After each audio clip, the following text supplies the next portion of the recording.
Autism affects over 500,000 people in the UK alone, and it makes it difficult for someone to understand emotions and to develop social skills. Well, I'm here at the University of Hertfordshire to meet KASPAR, a friendly robot who's having a remarkable effect on children suffering from autism.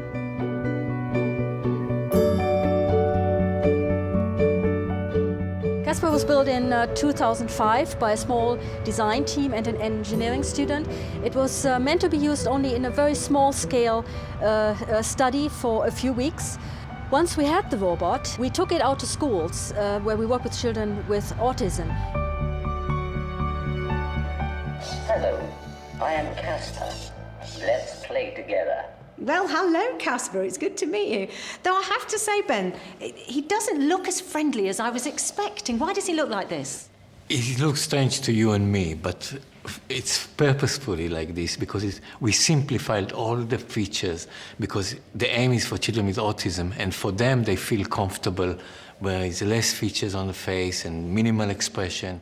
Try to discover. This is the very basic game that's cause and effect. So if you touch somewhere, you might see... This is nice. It tickles me. Oh, that's lovely. Or What the about stomach, tummy? Yeah. Laughing at the stomach. See what's happened if you pinch his nose, for example. Ouch. This hurts. You see, in this way, we try to give feedback encouraging a certain behavior and discouraging improper behavior.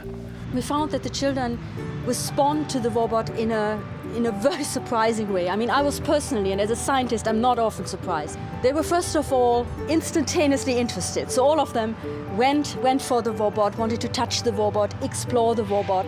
So far we have very encouraging results that are showing that we can, for example, use KASPAR in situations where maybe pairs of children who would normally never play with each other suddenly play with each other via KASPAR, with KASPAR as a social mediator.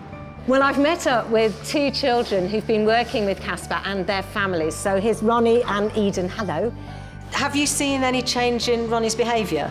It's made a big difference. He now knows the difference between happy and sad. So like if he's crying, he will sit there and say, Ronnie's sad. Or if we're doing something together and it makes us laugh, he will actually say, Ronnie happy. Or he'll say, Mummy happy. To know how they're feeling as well, it's so important to us because it's a form of communication. Happy! He's happy! At school, she's actually got proper friendships now. You know, children used to approach her and she'd be a bit like that, and it may be coincidence, but around the same time as working with KASPAR, she'd start to embrace this a little bit more, and she was happy to hold hands and then hug. Affection used to always be on her terms, and if you didn't say, can I have a hug, and you just went and hugged her, then you might get scratched or something like that. So you always had to pre-warn her, where now, as you see, it's much more spontaneous.